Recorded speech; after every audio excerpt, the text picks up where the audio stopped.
Duha ka good news gikan sa ebanghelyo alang kanato. Nganong niingon ko good news kay makahupay kaayo, very consoling ang mensahe. Two beautiful points alang kanatong tanan mga igsuon. Number one, the Lord is available 24/7. O sa may pasabot niini, diri sa ebanghelyo adunay usa ka buta nga si Bartimeo. Nobody, nothing, walay pulos, walay bili, walay dignidad sa katilingban. O ang ebidensya nato ana, pagsangpit ni Bartimeo kang Jesus, kaliwat ni David, tabangi ko. Gikasab-an siya, gipahilom siya, because beggars during their time were nobody.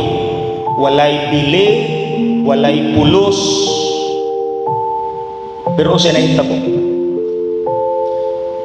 ang Ginoo mihunong o miingon tawga siya. So diha nato makita nga kung kita mo sangpit sa Dios, muhunong si Kristo ug moingon tawga siya ug mangutana dayon nato unsa may akong buhaton para nimo. Ug niingon si Bartimeo, gusto ko makakita Ginoo. Ug nakakita si Bartimeo, giayo ni Kristo. So the Lord is available, basta mo sangpit lang yun taniya. Very, very iconic. Muhunong siya ug iyang giingnan ang tawga siya.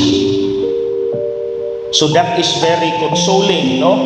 Nga ang Ginoo is available when we call upon His name.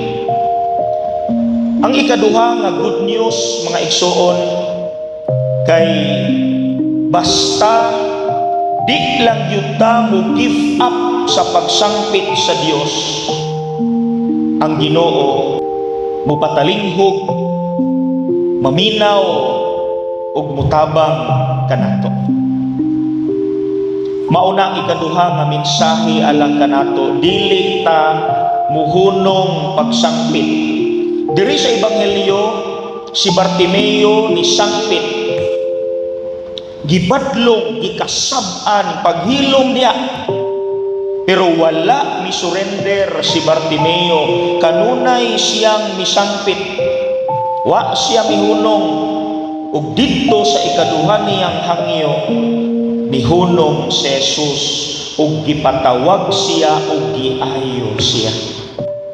Pero naay duha ka buok tan-awono nato, nganong di man ta buduol sa Ginoo. Pili. Number one, basin ganahan pa ta sa sala nga atong gihimo. Muduol magutas Ginoo, pabag-uhon maguta. Na kay di ta ganahan mo bag-o kay lami pa kaayo ang sala, di gyud ta muduol sa Ginoo. Ikaduha nga rason na posible dili ta muduol sa Ginoo kay basin wala tay igong kusog ug kaisog nga muduol kaniya. Diha ta pahinumduman mga igsoon nga dili ta angay mahadlok, dili ta angay malisang, mabalaka sa atong pagsangpit sa Ginoo kay naa siya kanunay. So kung naatay mga hangyo niya nga tan-aw nato wala pa niya gihatag, ayaw lang give up, ayaw lang surrender, kay ang Ginoo nakabalo kanus-an na niya ihatag. Basta ihatag niya unsay makaayo nato, kana mo'y sigurado God will give what is best for us, and He knows when the perfect time is. So nga tuwa lang diha, musalig lang yun ta, mutuo lang yun ta niya sama sa pagtuo ni Bartimeo. Kabalo mo sa giingon ni Kristo,